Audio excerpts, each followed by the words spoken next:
ஒரு ஊரில் ஒருத்தர் இருந்தான். ஒரு நாள் காலையில் எழுந்திரிச்சான். ஒரு 10 ரூபாய் எடுத்து சட்டை பையில் வச்சுக்கிட்டான். கடை தெருவுக்கு புறப்பட்டான். காய்கறி வாங்குறதுக்காக அவன் போகிறான். காய்கறி சந்தைக்கு போய் சேர்ந்தான். கத்திரிக்காய் 1/4 கிலோ கொடுங்கன்னா கொடுத்தாங்க. காசு கொடுக்கறதுக்காக சட்டை பையில் கையை விட்டான். பணத்தை காணும். 10 ரூபாயை சட்டை பையில் வச்சுக்கிட்டு தான் வந்தான். அது இப்போ அங்கே இல்லை. வழியில் எங்கேயும் அது விழுந்துட்டு போட்டிருக்கு. அல்லது யாராவது திருடர்கள் தெரியாமல் அதை எடுத்துக்கிட்டு போட்டாங்களா என்னன்னு தெரியல. எப்படியோ 10 ரூபாயை அவன் இழந்துட்டான். கையில் காசு இல்லை. அதனால் கத்திரிக்காயை திருப்பி கொடுத்துட்டு கவலையோடு வீட்டுக்கு திரும்பி வந்தான். அதையே நினச்சிக்கிட்டு இருந்தான். அவனுக்கு துக்கம் அதிகமாக போச்சு. அழ ஆரம்பிச்சிட்டான். காய்கறிகள் வாங்கிட்டு வந்து ஆனந்தமாக சமைச்சு சாப்பிட்லாம்னு நினச்சோம். அது முடியாமல் போச்சேங்கிற கவலை அவனுக்கு. அதனால் அதை மறக்கவே முடியல. இது நடந்து கொஞ்ச நாள் ஆச்சு.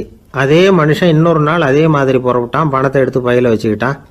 காய்கறி சந்தையை நோக்கி போய்கிட்டு இருக்கிறான். இப்போ வழியில் ஒரு ஏழை பையனை பார்த்தான். தம்பி எங்கே போகிற அப்படின்னு கேட்டான். ஐயா பள்ளிக்கூடத்துக்கு போய்கிட்டு இருக்கிறேன் அவன். சரி அதுக்கே இவ்வளவு கவலையோடு போய்கிட்டுருக்கிற அப்படின்னு விசாரித்தான் அவன். ஐயா நான் ரொம்ப ஏழை, வீட்டில் வசதி இல்லை, பரீட்சைக்கு பணம் கட்டணும், இன்றைக்கி கடைசி நாள், என்ன செய்கிறதுன்னு தெரியலன்னா. இவன் பார்த்தான். தாங்கிட்ட இருக்கிற பணத்தை எடுத்து அந்த பையன்கிட்ட கொடுத்தான். இதை வச்சுக்கோ, உடனே பணத்தை கட்டு, நல்லா படி, பரீட்சை எழுது அப்படின்னு சொல்லிவிட்டு திரும்பி வந்துட்டான். வெறுங்கையோடு திரும்பி வந்தும் வீட்டில் கேட்குறாங்க எங்கே காய்கறின்னு வழக்கம் போல் கேட்டாங்க. இவன் நடந்ததை சொன்னான். இப்போ வீட்டில் இருந்தவங்க அவங்ககிட்ட ஒரு கேள்வி கேட்டாங்க. ஏங்க இதே மாதிரி முன்னாடி ஒரு தடவை காய்கறி வாங்க போய் வெறுங்கையோடு திரும்பி வந்தீங்க, இப்போவும் வெறுங்கையோடு தான் திரும்பி வந்திருக்கிறீங்க. ஆனால் முன்னாடி வந்தப்போ வருத்தமாக இருந்தீங்க, இப்போ உங்கள் முகத்தில் வருத்தம் தெரியலையே அப்படின்னு கேட்டிருக்கிறான். அதாவது வீட்டில் இருக்கிறவங்க கேட்டாங்களாம். இப்போ அந்த மனுஷன் யோசிக்க ஆரம்பித்தானான். இந்த 2 நிகழ்வுகளுக்கு என்ன வித்தியாசம்? போன தடவை அவன் பணத்தை இழந்தான், இந்த தடவை அவன் பணத்தை இழந்திருக்கிறான். போன தடவை யாரோ திருடிட்டு போயிட்டாங்க, இந்த தடவை அவனாவே ஒரு பையன் பேரில் இறக்கப்பட்டு எடுத்து கொடுத்துருக்குறான். அன்னைக்கு பணம் போயிட்டுதேன்னு வருத்தமாக இருந்தது, இன்றைக்கி பணம் போனாலும் மனசுக்கு மகிழ்ச்சியாக இருக்குது, நிறைவாக இருக்குது. கொஞ்சம் யோசிச்சு பாருங்கள். பணத்தை இழந்தது மகிழ்ச்சிக்கோ வருத்தத்துக்கோ காரணமாக இருக்க முடியாது. அப்படின்னா வேறு எது காரணம்? அன்றைக்கு பணத்தை இழந்துட்டேன்னு அழுதான், இன்றைக்கு பணத்தை இழந்தாலும் மகிழ்ச்சியாக இருக்கிறான். ஆகவே மகிழ்ச்சிக்கும் துக்கத்துக்கும் இழப்பு காரணம் அல்ல, இழப்பு பற்றிய நம்முடைய அறிவு தான் காரணம் அப்படிங்கிறது பெரியவர்களுடைய கருத்து. எந்த பொருளும் நமக்கு கவலையை உண்டு பண்ணுறதில்ல, அந்த பொருள் பேரில் நாம் வைக்கிற பற்று தான் கவலையை உண்டு பண்ணுது. பொருள்கள் நம்ம விட்டுட்டு போயிட்டா நாம் அழுதுகிட்டு இருக்கிறோம், நாமே அதுகளை விட்டுட்டு வந்துட்டா மகிழ்ச்சியாக இருக்கிறோம். இந்த உண்மையை புரிஞ்சுக்கிட்டு நம்முடைய வாழ்க்கையை நல்ல விதமாக அமைச்சிக்கணும். ஒரு ஆள் அழுதுகிட்டு இருந்தான். ஏன்டா அழுகுறேன்னு கேட்குறார் ஒருத்தர். இழக்கிறதுக்கு எதுவும் இல்லை அதனால் அழறேன்னா. என்னடா சொல்கிறேன்னார். கிட்ட வாங்க சொல்கிறேன்னா. இந்த மணி பர்ஸை வேற ஒருத்தன் பாக்கெட்லேருந்து திருடினேன், அப்புறம் தான் புரிஞ்சுது அவங்ககிட்ட இழக்கிறதுக்கு எதுவும் இல்லைங்கிறது. ஆமாங்க இது காலி பர்ஸு, அதனால் இப்போ அழுதுகிட்டு இருக்கிறேன், திருடியும் பிரயோஜனம் இல்லை அப்படின்னு சொல்லிவிட்டு அழுதானா. இப்பெல்லாம் நம்ம ஊரில் மாமியார் மருமகள் ஒருத்தர் நல்லா புரிஞ்சுக்கிட்டு நல்ல விதமாக தான் இருக்கிறாங்க பல இடத்துல. அதனால் நான் இப்போ சொல்ல போகிற கதையை கேட்டுவிட்டு இந்த காலத்தில் அவ்வளவு மோசமாக யார் சார் நடந்துக்கிறாங்க அப்படின்னு கேட்டு யாரும் சண்டைக்கு வரக்கூடாது. இன்னொரு உண்மையையும் சொல்லிவிடுறேன். அதாவது இந்த கதையை நமக்கு எழுதி அனுப்பி இருக்கிறதே கொஞ்ச நாளில் மருமகளாகவும் அதுக்கப்புறம் கொஞ்ச காலத்தில் மாமியாராகவும் ஆக போகிற ஒரு நேயர் தான். சரி இந்த கதைக்கு வருவோம். அதாவது ஒரு சின்ன குடும்பம், அந்த வீட்டில் மாமியார் ஆட்சி, அவங்க வச்சது தான் சட்டம். பிள்ளையாண்டான் எப்படின்னா அம்மா சொல்கிறதையும் கேட்டுக்குவான், மனைவி சொல்கிறதையும் கேட்டுக்குவான், நமக்கு என்னத்துக்கு வம்புங்கிற டைப்பு. மருமகள் பேரில் குறை கண்டுபிடிக்கிறதுலையே அந்த மாமியாருக்கு ஒரு சுவாரஸ்யம். சின்ன சின்ன விஷயத்துலாம் குத்தம் கண்டுபிடிச்சிக்கிட்டே இருக்கிறாங்க. பொதுவாக எல்லாரும் எப்படின்னா ஏதாவது ஒரு காரணத்துக்காக சண்டை போட்டுக்கிட்டு இருப்பாங்க. அந்த அம்மா எப்படின்னா ஏதாவது ஒரு சண்டையை போடுறதுக்காக காரணத்தை தேடிக்கிட்டு இருப்பாங்க. அப்படி ஒரு மனசு. அந்த மருமக பொண்ணு பாவம் பயந்து பயந்து ஒவ்வொரு காரியமும் செஞ்சுக்கிட்டு வந்தது. இப்படியே பல வருஷம் ஓடி போட்டுது. அந்த மாமியாருக்கும் ரொம்ப வயசாகிட்டுது. இருந்தாலும் அந்த பழைய சுபாவம் மட்டும் மாறவே இல்லை. திடீர்னு ஒரு நாள் பக்கவாதம் வந்து அந்த அம்மாவுக்கு ஒரு பக்கம் கை கால் இழுத்துக்கிட்டுது. வாய் சுத்தமாக பேச முடியாமல் போயிட்டுது. சத்தம் மட்டும் வரும். ஒரு பக்கத்து கை காலை அசைக்க முடியும், பேசுகிறதெல்லாம் கையால் தான், அதாவது கை சைகையால். இப்படிப்பட்ட நிலைமையில் கூட அந்த பொண்ணு தண்ணியோ பாலோ இவங்க எதிரில் கொண்டாந்து வச்சா அதை வேணும்னே தட்டி விட்டுட்டு ஒம்பு வளர்க்குறது. அதுக்கப்புறம் அந்த பொண்ணு தரையை சுத்தப்படுத்தும்ல, அதை பார்த்து ரசிக்கிறது. இருந்தாலும் அந்த பொண்ணு இதையெல்லாம் பெருசுப்படுத்தாமல் ரொம்ப பொறுமையாக தான் இருந்தது. ஒரு நாள் வீட்டில் வச்சுருந்த பாலை பூனை குடிச்சிட்டு போயிட்டுது. வயசான காலத்தில் இந்த அம்மா பால் இல்லாமல் கஷ்டப்படுவாங்களே அப்படின்னு நினச்சி பக்கத்து வீட்டில் போய் கொஞ்சம் பால் வாங்கிட்டு வந்து காய்ச்சி மாமியார் முன்னாடி கொண்டாந்து வச்சுது அந்த பொண்ணு.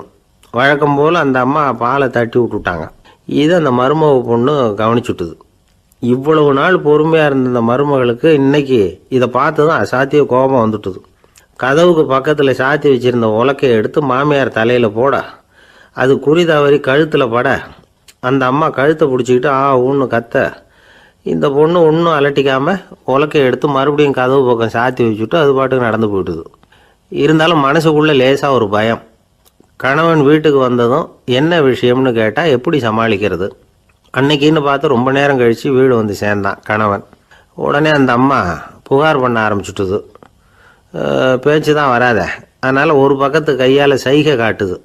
கதவுக்கு பக்கத்தில் இருந்த உலக்க பக்கமாக கையை நீட்டி காட்டி, அப்படியே அந்த கையை தன் கழுத்துக்கு பின்பக்கமாக சுற்றி காட்டி, நாக்கை வெளியில் நீட்டி நடந்த விஷயத்தை புரிய வைக்கிறதுக்கு முயற்சி பண்ணுது. இவனுக்கு ஒன்றும் புரியல. என்ன சொல்கிறாங்க அம்மா அப்படின்னு மனைவிகிட்ட கேட்குறான். அதுக்கு அந்த பொண்ணு ரொம்ப புத்திசாலித்தனமா, என்னங்க உங்கள் அம்மா சொல்கிறது உங்களுக்கு இன்னும் புரியலையா? அவங்க உங்களை பார்த்து என்ன சொல்கிறாங்கன்னா, ஏண்டா உலக்க மாதிரி நிற்கிற, சாக போகிற எனக்கு சங்கிலி எதுக்கு, என் கழுத்தில் கிடக்கிற இந்த சங்கிலியை கழட்டி என் மருமக கழுத்தில் போடுறா அப்படின்னு சொல்கிறாங்க அப்படின்னு தான். ஓ அப்படியா விஷயம்னு சொல்லி அம்மா கழுத்தில் இருந்த சங்கிலியை எடுத்து மனைவி கழுத்தில் போட்டுட்டு, அம்மா உன் விருப்பப்படியே போட்டாச்சு, இனிமேலாவது நிம்மதியாக படுத்து தூங்கு அப்படின்னு சொல்லிவிட்டு உள்ளே போயிட்டான். பார்த்தீங்களா கதையை? அதனால தான் மாமியார்கள் சைகை காட்டுறதுன்னா கூட இனிமேல் ஜாக்கிரதையாக இருக்கணும். இந்த உலகத்தில் உண்மையாகவே வேதாந்தம் பேசுகிறவங்களும் உண்டு, உள்ளுக்குள்ளே வேற மாதிரி இருந்துக்கிட்டு வெளியில் வேதாந்தம் பேசுகிறவங்களும் உண்டு. ஒரு ஆள் இருந்தார். அவரும் ஒரு கடை வச்சு வியாபாரம் பண்ணிக்கிட்டு இருந்தார். மகா கஞ்சன், யாருக்கும் எந்த உதவியும் செய்ய மாட்டார். எச்சில் கையென்ன ஈர கையை கூட உதற மாட்டார். அப்படிப்பட்ட மனுஷன். அந்த ஊருக்கு ஒரு முனிவர் வந்துக்கிட்டு இருந்தார். வருஷத்துக்கு ஒரு தடவை வருவார். ஒரு நாள் 2 நாள் இருப்பார், அப்புறம் போயிடுவார். அந்த முனிவர் வர்றப்போலாம் இந்த ஆள் எழுந்திரிச்சு ஓடி போய் அவரை வரவேற்பான். ரொம்ப பெரிய வேதாந்தி மாதிரி அவர்கிட்ட பேசிக்கிட்டு இருப்பான். காயமே இது பொய், வெறும் காற்றடைத்த பையும்மா, தர்மம் தலைகாக்கும்மா, பணம் என்ன சார் பணம், இன்னைக்கு ஒருத்தன் கையில் இருக்கும், நாளைக்கு ஒருத்தன் கையில் இருக்கும், எல்லாம் மாயம், எனக்கு தான் இன்னமும் இந்த சம்சார பந்தத்திலிருந்து விடுபடுறதுக்கு நேரம் வரலேம்மா. அந்த முனிவரும் இந்த ஆள் இப்படி சொல்கிறத கேட்ட உடனே, ஏப்பா அப்படி சொல்கிற, இப்போ கூட நீ சரின்னு சொல்லு, உனக்கு தீட்சை கொடுத்து இதிலேருந்து விடுபடுற ஞானத்தை போதிக்கிறேன் பார். உடனே அந்த ஆள் என்ன சொல்லுவான் தெரியுமா?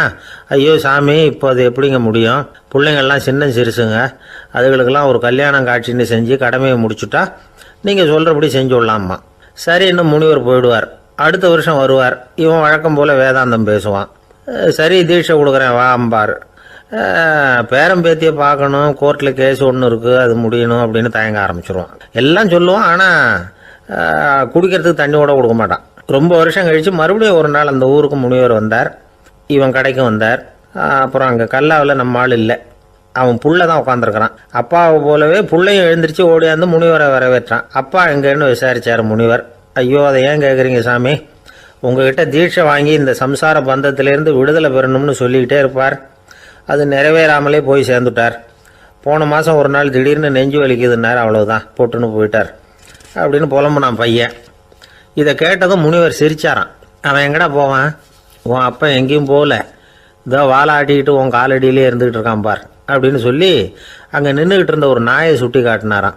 என்ன சாமி சொல்கிறீங்க அப்படின்னு ஆச்சரியமாக கேட்டிருக்கான் பையன். உடனே முனிவர் அந்த நாயோட தலையில் ஒரு தட்டு தட்டி பேசுகிறா அப்படின்னாரான். உடனே அந்த நாய் வேதாந்தம் பேச ஆரம்பிச்சுட்டு தான். காயமே இது போய் வெறும் காற்றடைத்த பை அப்படின்னு தான். முனிவர் சொன்னார், அடே இப்போவும் ஒன்றும் கெட்டு போகல, நீ விரும்புனா சொல்லு, உனக்கு தீட்சை கொடுத்து என் பின்னாடியே அழைச்சிட்டு போயிடுறேன், அங்கே அழைச்சிட்டு போய் உனக்கு ஞானத்தை போதிக்கிறேன், வர்றியா அப்படின்னு கேட்டிருக்கார். உடனே அந்த நாய் சொல்லிச்சான், ஐயோ அதை ஏன் கேட்குறீங்க சாமி, நான் உண்ணாமல் தின்னாமல் ஏராளமான சொத்து சேர்த்து வச்சுட்டேன், என் பிள்ளைங்க அதோட பெருமை தெரியாமல் ராத்திரி நேரம்லாம் கதவை திறந்து போட்டுட்டு தூங்கிடுவாங்க, அதனால் இப்படி நாயாக பிறந்து ராத்திரி பகலாக சுற்றி சுற்றி காவல் காத்துக்கிட்டு கிடக்கிறேன், இப்போ எப்படி சாமி வர முடியும் அப்படின்னு கேட்டுதான். அறியாமையிலேயே சுகம் கண்டு இப்படி இருக்கிற ஆளுங்களுக்கு எப்படி விடுதலை கிடைக்கும், எப்போ விடுதலை கிடைக்கும் அப்படின்னு கேட்குறார் தசாவதானி, திருக்குறள் பேர் ராமையா. அவர் கேட்குறது நியாயம் தானே. இந்த காலத்து பையன் ஒருத்தன் அப்பா கிட்ட சொன்னான், அப்பா இன்றைக்கி நான் ரூபா மிச்சப்படுத்தி விட்டேன் அப்படின்னு நானும். அப்படியா, என்னடா பண்ணேன்னு கேட்டிருக்கார் அப்பா. டவுன் பஸ்ஸில் ஏறாமல் அது பின்னாடியே ஓடியாந்தேன், ரூபா மிச்சம்தானே அப்படின்றான். அட பாவி, ஒரு ஆட்டோ பின்னாடி ஓடியாந்துருந்தா 10 ரூபா மிச்சமாயிருக்குமே, வேஸ்ட் பண்ணிட்டியே அப்படின்னாராம் அந்த அப்பா. ஒரு கடற்கரை ஓரம், அங்கே ஒரு சின்ன கிராமம். அந்த கிராமத்தில் ஒரு சின்ன பள்ளிக்கூடம். கடற்கரை ஓரத்தில் உள்ள ஒரு விடுதியில் ஓய்வுக்காக ஒருத்தர் வந்து தங்கியிருக்கிறார். பள்ளிக்கூடத்தில் ஏதோ விழா நடக்கிறது மாதிரி தெரிஞ்சுது. உடனே அவர் அந்த பக்கமாக வந்தார். இங்கே என்ன நடக்குதுன்னு விசாரித்தார். பள்ளி ஆண்டு விழா நடக்குதுன்னாங்க. உடனே போனார். கண்காட்சி ஒன்று வச்சுருந்தாங்க. உள்ளே போய் பார்த்தார்.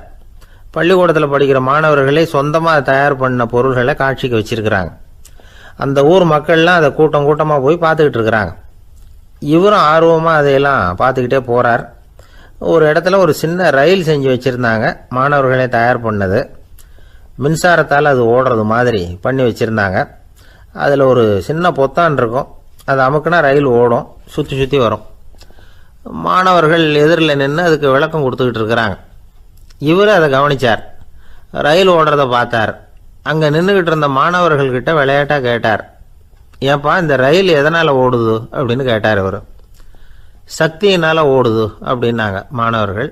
அது என்ன சக்தின்னு கேட்டார். அதுக்கு பேர் மின்சாரம் அப்படின்னாங்க. சரி, நீங்கள் மின்சாரத்தை பார்த்துருக்குறீங்களா அப்படின்னார். நாங்கள் பார்த்தது இல்லைங்க, ஆனால் இதை செய்யறதுக்கு எங்களுக்கு உதவி பண்ண ஆசிரியர் ஒரு பட்டதாரி, ஒரு கால் அவர் பார்த்துருக்கலாம் அப்படின்னாங்க.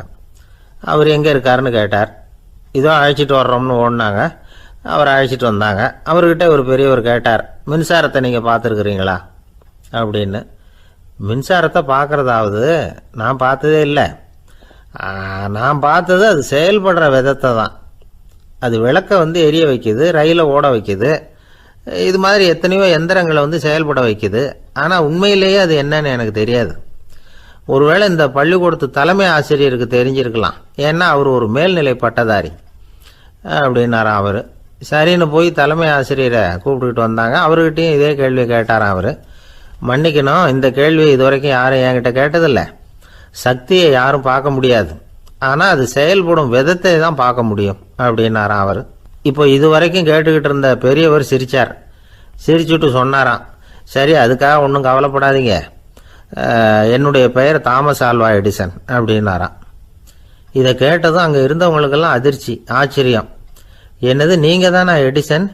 நீங்கள் எவ்வளவு மின்சார கருவிகளை உண்டாக்கி இருக்கிறீங்க, நீங்களா இந்த கேள்வியை கேட்டது அப்படின்னாங்களாம். ஆமாம், நான் தான் கேட்குறேன், ஏன்னா நானே மின்சாரத்தை பார்த்தது கிடையாது அப்படின்னாராம் அவர். அன்புங்கிறது இப்படிப்பட்டது தாங்கிறார் ஓஷோ. அன்புங்கிறது நம்ம உடற்கூறு அமைப்பில் இல்லை, அது நம்ம உடம்புல உள்ள சுத்த சக்தியின் வெளிப்பாடு. அதை உணரத்தான் முடியுமே தவிர பார்க்க முடியாது. அன்பே உன்னை வந்து நான் என் இருதயத்தில் வச்சிருக்கிறேன் அப்படின்னுலாம் சொல்லுவான். இதெல்லாம் சும்மா. இது வந்து டாக்டர்கள் சொல்கிற இருதயம் கிடையாது. அது வந்து ரத்தத்தை தள்ளுகிற ஒரு கருவி, அவ்வளவுதான். ஞானிகள் சொல்லுகிற இதயம் வேற, அது கண்ணுக்கு புலப்படாத ஒரு சக்தி. என்னுடைய இதயம் ரொம்ப விசாலமானது சார் அப்படின்னார் ஒருத்தர். அப்படிங்களான்னு ரொம்ப மரியாதையா. ஆமாங்க, டாக்டர் அப்படி தான் சொல்கிறார், கொஞ்சம் வீங்கி போய் பெருசாக இருக்குதான் அப்படின்னார். ஒரே ஒரு ஊரில் ஒரு அம்மா இருந்தாங்க. அந்த அம்மாவுக்கு ஒரே ஒரு பிள்ளையாண்டான். அவனுக்கு ரொம்ப அக்கறையோடு கல்யாணம் பண்ணி வச்சாங்க. கல்யாணம் முடிஞ்சதும் மருமக பொண்ணு வீட்டுக்கு வந்து சேர்ந்தது. அப்பாடா, என் கடமை முடிஞ்சுது, இனிமேல் அக்கடான்னு எங்கேயாவது ஒரு மூலையில் படுத்து கிடக்கலாம் அப்படின்னு நினச்சாங்க அந்த அம்மா. ஆனால் நினைக்கிறபடி எங்கே நடக்குது? அதுக்கப்புறம் தான் பிரச்சனையே ஆரம்பமாச்சு. மருமகள் குணம் சரியில்லை, ஒரு மாதிரி. அந்த பொண்ணு வீட்டுக்கு வந்ததுமே முதல் வேலையாக மாமியாரை பார்த்து, அதுதான் நான் வந்துட்டேன்ல, இனிமேல் உங்களுக்கு என்ன வேலைங்க, புறப்பட வேண்டியது தானே, காசி ராமேஸ்வரம்னு எங்கேயாவது போங்கோ அப்படின்னுட்டு தான். மாமியாரை பார்த்தாங்க, கொஞ்சம் யோசனை பண்ணாங்க. இந்த பாருமா, நீ இப்படி சொல்கிறதுக்கு முன்னாடியே வீட்டை விட்டு புறப்படணுங்கிற முடிவுக்கு நான் வந்துட்டேன். வீட்டை மட்டும் இல்லை, இந்த உலகத்தை விட்டே கூட போகிறதுக்கு தயாராக இருக்கிறேன். ஆனால் ஒரே ஒரு விஷயத்துக்காக என் உயிரை கையில் பிடிச்சிக்கிட்டு இருக்கிறேன் அப்படின்னாங்களாம். என்ன விஷயம்னு கேட்டது இந்த மருமக பொண்ணு. வேற ஒன்றும் இல்லை, என் பிள்ளைக்கு கல்யாணம் பண்ணி வச்சுட்டேன்.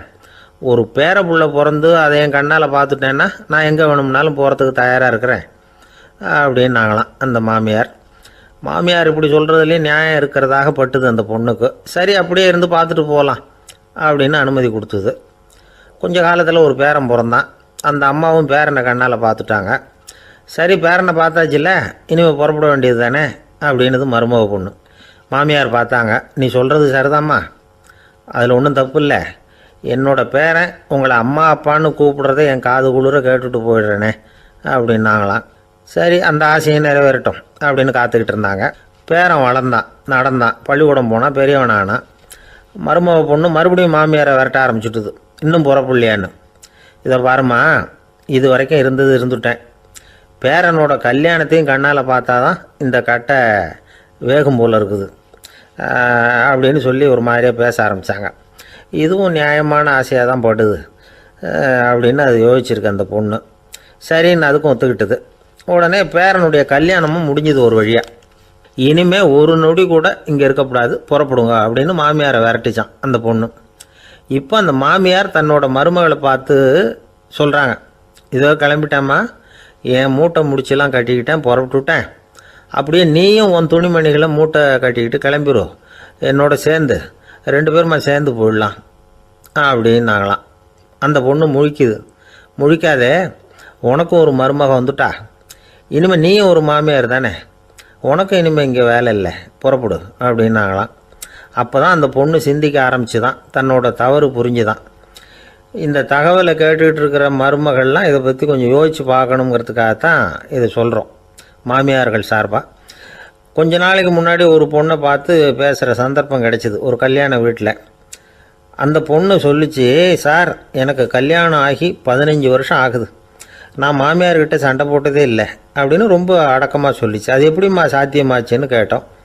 எனக்கு கல்யாணம் ஆகி 15 வருஷம்தான் ஆச்சு, ஆனால் என் மாமியார் செத்து போய் 20 வருஷத்துக்கு மேலே ஆயிட்டுது அப்படின்னுது.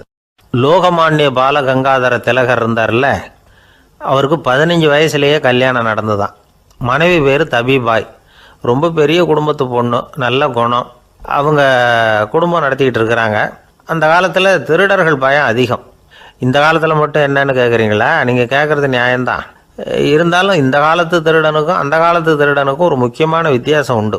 அதாவது அந்த காலத்து திருடன்லாம் நியாயம் அநியாயம் பார்க்குறது உண்டு, இந்த காலத்தில் அப்படி பார்க்குறது இல்லை. அந்த காலத்தில் திருட வர்றவங்கள்ட்ட கூட ஒரு தார்மீக உணர்வு உண்டாம். அதாவது அப்போ உள்ள கொள்ளைக்காரங்க எதை களவாடினாலும் சரி, அரிசியை மட்டும் களவாடுறது இல்லையா, அப்படி ஒரு கொள்கை. அதனால் பாருங்கள், அந்த காலத்து பெண்கள் நகை நட்டுகளை பத்திரமா வைக்கணும்னா பெட்டியில் வைக்கிறது இல்லை, அரிசி பானையில் போட்டு வச்சு விடுறது. இப்போல்லாம் பேங்க்கில் சேஃப்டி லாக்கர்னு இருக்குல்ல, அது மாதிரி அந்த காலத்தில் சேஃப்டி லாக்கருங்கிறது அரிசி பானை. இந்த வளையல், மூக்குத்தி, தோடு இப்படி எதுவாக இருந்தாலும் அதில் போட்டு பத்திரமா வச்சுருவாங்க. திருடன் அரிசி பானை பக்கம் போகிறதில்ல. ஏன்னா சாப்பிட்ற விஷயத்தில் கை வைக்கக்கூடாது, அது பாவம் அப்படின்னு அவன் நினைக்கிறான். திலகரோட மனைவி தபிபாயும் அதே மாதிரி தன்னுடைய ஆபரணங்களை ஒரு அரிசி பானைக்குள்ளே போட்டு மூடி வச்சுருந்தாங்களாம். இப்படி இருந்தப்போ ஒரு நாள் ஒரு பிச்சைக்கார பொண்ணு வீடு வீடாக பிச்சை கேட்டுக்கிட்டே வந்திருக்குது. திலகர் வீட்டுக்கும் தர்மம் போடுங்க தாயே அப்படின்னு தான் அந்த பொண்ணு. அந்த அம்மா தபிபாய் காதில் இது விழுந்திருக்கு. உடனே கை நிறைய அரிசி அள்ளிக்கிட்டு போட்டிருக்கு. பாத்திரத்தில் அரிசியை போட்டதுக்கு அப்புறம் தான் தெரியுது, பளிச்சுன்னு கண்ணில் படுது. அதாவது அந்த அம்மாவோட வைர மூக்குத்தி ஒன்று அரிசியோடு சேர்ந்து அந்த பிச்சைக்கார பொண்ணு பாத்திரத்தில் போய் விழுந்துட்டுது. இந்த அம்மாவுக்கு மனசுக்குள்ளே குழப்பம், என்ன இப்படி ஆகிட்டுதே, மூக்குத்தி போயிட்டுதே, பிச்சை பாத்திரத்துலேருந்து அதை எப்படி எடுக்கிறது அப்படின்னு தயக்கம். வாயை திறந்து அதை கேட்குறதுக்கும் கூச்சம். திண்ணையில் உட்காந்துருந்த திலகர் இவ்வளவையும் பார்த்துக்கிட்டு இருக்கிறார். மனைவியின் மனசுக்குள்ளே நடக்கிற மௌன போராட்டத்தை அவர் நல்லா புரிஞ்சுக்கிட்டாராம். மனைவியை பார்த்து சொன்னாராம், தபிபாய், இது தெய்வ சம்மதம், அவளுக்கு சேர வேண்டிய மூக்குத்தி அவகிட்ட போயிட்டுது, பிச்சை பாத்திரத்தில் விழுந்த மூக்குத்தியை எடுக்க வேணாம் அப்படின்னாராம். சரின்னு சொல்லிவிட்டு மேற்கொண்டு எதுவும் சொல்லாமல் அந்த அம்மா வீட்டுக்குள்ளே போயிட்டாங்களாம். இந்த காலத்துலலாம் அது மாதிரி நடக்குமா? வெறும் அரிசியை போட்டுவிட்டு விவகாரம் பண்ணிகிட்டு இருக்க மாட்டோமா? ஒரு பெரிய மனுஷன் வீட்டுக்கு ஒரு பிச்சைக்காரன் வந்தான். ஐயா, நாங்கள் பிச்சைக்காரங்கள்லாம் சேர்ந்து ஒரு சங்கம் வச்சுருக்குறோம், அதுக்கு நிதி சேர்க்குறோம், அதுக்கு ஒரு 100 ரூபா கொடுத்தீங்கன்னா எங்களுக்கு பெரிய உதவியாக இருக்கும் அப்படின்னானா. அதெல்லாம் ஒன்றும் கொடுக்க முடியாது போ அப்படின்னாரான் அவர். அப்படின்னா ஒரு 50 ரூபாயாவது கொடுங்களேன் அப்படின்ட்டுருக்கான். அதுவும் முடியாதுன்னு சொல்லிவிட்டார். 25 ரூபா அப்படின்ட்டுருக்கான். எதுவும் முடியாது அப்படின்னாரான். சரிங்க, இவ்வளவு பெரிய வீட்டுக்கு வந்துட்டு வெறுங்கையோடு திரும்புறது நல்லா இருக்காது, அதனால சும்மா ஒரு ரூபா மட்டுமாவது கொடுங்க அப்படின்ட்டுருக்கான் அவன். ஒரு பைசா கூட என்கிட்ட கிடையாது அப்படின்னு விட்டாரான் இவர். அப்படின்னா நீங்கள் ஒரு காரியம் பண்ணுங்களேன் அப்படின்னு அவன். என்ன செய்யணும் அப்படின்ட்டுருக்கார். எங்கள் சங்கத்தில் நீங்களும் ஒரு மெம்பராக சேர்ந்துருங்க அப்படின்னானா. காஞ்சிபுரத்தில் பல்லவ ராஜா ஒரு கோவில் கட்டினார், கைலாசநாதர் கோவில். அதுக்கு கும்பாபிஷேகம் பண்ணுறதுக்கு ஒரு நாள் குறிப்பிட்டு அதுக்கு வேண்டிய ஏற்பாடுகள்லாம் பண்ணினார். முதல் காரியமாக கடவுளை வேண்டிக்கிட்டார், நீங்கள் இந்த கும்பாபிஷேகத்துக்கு நேரில் வந்து கலந்துக்கணும்னார். கடவுள் அந்த ராஜா கனவுல வந்தார். நீ கும்பாபிஷேகம் வச்சிருக்கிற அதே நாளில் அதே நேரத்தில் எனக்கு இன்னொரு ஊரில் ஒரு கும்பாபிஷேகம் இருக்குது, அதுக்கு போக வேண்டியிருக்கு. அதாவது திருநின்ற ஊரில் என்னுடைய பக்தர் ஒருத்தர், அவரும் ஒரு கோயில் கட்டி கும்பாபிஷேகம் செய்கிறார், நான் அதுக்கு போக வேண்டியிருக்கு, அதனால் உன்னுடைய தேதியை நீ மாற்றி வச்சுக்கோ அப்படின்னார். கடவுள் தான் எங்கேயும் இருக்கிறவராச்சே, அவர் நினச்சா 2 இடத்துலையும் இருந்து கோயில் கும்பாபிஷேகத்தை நடத்த முடியாதா? ஏன் அப்படி செய்யலை? அது ஒரு முக்கியமான காரணத்துக்காக தான். திருநின்ற ஊரில் இருந்த பூசலாருங்கிற அந்த அடியாரின் பெருமையை இந்த உலகத்துக்கு எடுத்து காட்டணுங்கிறதுக்காகத்தான் கடவுள் அந்த ராஜா கிட்ட அப்படி சொன்னார். சரி, அந்த அடியார் அப்படி என்னதான் பெருசாக கோயில் கட்டி விட்டார்? ராஜா கட்டின கோயிலை விட பெருசா? அவர் கட்டினது கருங்கல்லாலேயோ மண்ணாலேயோ மரத்தாலேயோ இல்லை. அவர் கட்டின கோயில் வேறு மாதிரி. அது மனசால் கட்டின கோயில், மனசுக்குள்ளே இருக்கிற கோவில், மனக்கோவில். அந்த அடியார் தன்னோட மனசுக்குள்ளே மாதக்கணக்காக ஒவ்வொரு கல்லாக சேர்த்து கட்டின கோவில். இந்த விஷயம் ராஜாவுக்கு தெரியாது. அவர் என்ன நினச்சிட்டாரு, அது நாம் கட்டின கற்கோயிலை விட ரொம்ப பெருசாக இருக்கும் போல இருக்கு அப்படின்னு நினச்சிட்டார். சரி, அப்பேற்பட்ட அந்த கோயிலை தரிசனம் பண்ணிவிட்டு வருவோம் அப்படின்னு நினச்சி ராஜா திருநின்ற ஊருக்கு போகிறார். அங்கே போய் பார்த்தா கோயிலையும் காணும், ஒன்றையும் காணும். கடைசியில் பூசலார் கட்டின மனக்கோவில் தான் அதுங்கிறத அவர் புரிஞ்சுக்கிறார். உடனே அந்த அடியாரின் காலில் விழுந்து வணங்குறார். அவரோ, இது மனசால முயன்ற கோவில், இதுக்கு இத்தனை பெருமையா அப்படின்னு ஆச்சரியப்படுறார்.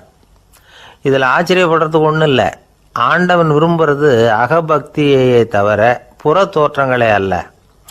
இதை நாம் புரிஞ்சுக்கிட்டோம்னா நமக்குள்ள எந்த வேறுபாடுகளும் வர்றதுக்கு வழியே இல்லை. இன்னொரு ராஜா இருந்தார். அவர் ஆண்டவனுக்கு படைக்கிறதுக்காக ஒரு தார் நல்ல செவ்வாழைப்பழமாக எடுத்துக்கிட்டு போகணும்னு நினச்சார். அதனால் நாளே அதை வாங்கிட்டு வர சொன்னார் வேலைக்காரங்கிட்ட. வேலைக்காரன் போனால் கடைத்தெருவில் ஒரு தார் பழம் வாங்கினான். வர்ற வழியில் அவன் குடிசை அப்படியே எட்டி பார்த்துட்டு போவோமேன்னு நினச்சான். போனான். அங்கே இவனோட குழந்தை பாவம் பசியால் கத்திக்கிட்டு இருக்கு. இவன் பார்த்தான், இவ்வளவு பெரிய தாரில் ஒரு 2 பழம் எடுத்தா தெரியவா போகுது அப்படின்னு நினச்சி ஒரு 2 பழத்தை பிச்சு அந்த குழந்தைகிட்ட கொடுத்தான். அதை வாங்கி வயிறார சாப்பிட்டுது, பசி அடங்குச்சு, விளையாட போயிட்டுது. இவன் அதுக்கப்புறம் வாழைப்பழத்தை எடுத்துக்கிட்டு அரண்மனைக்கு வந்தான். 2 பழம் பிச்சிருக்கிறது ராஜாவுக்கு தெரிஞ்சு போச்சு. இவன் உண்மையை சொல்லிவிட்டான். உடனே ராஜா, கடவுளுக்கு படைக்க வேண்டிய பொருளை குழந்தை எச்சில் பண்ண விட்டுருக்கியே அப்படின்னு சொல்லி அவனை கட்டி வச்சு சாட்டையால் அடித்தார் பாவம். மறுநாள் பழத்தை கோயிலுக்கு எடுத்துகிட்டு போனார். கடவுள் முன்னாடி வச்சார். கடவுள் கண்ணை திறந்து பார்த்தார், பழம்லாம் அழுகி இருக்குது. என்ன இது அழுகி போன பழம் அப்படின்னார். ராஜா முழிச்சார். நல்லா தானே இருந்தது அப்படின்னு நினச்சார். அப்போ கடவுள் அந்த ராஜா கிட்ட சொன்னாராம், இதை பார்ப்பா, இந்த தாரில் 2 பழம்தான் நல்ல பழம், அந்த 2 பழங்களையும் நேற்றுக்கே நான் சாப்பிட்டுட்டேன் அப்படின்னாராம்.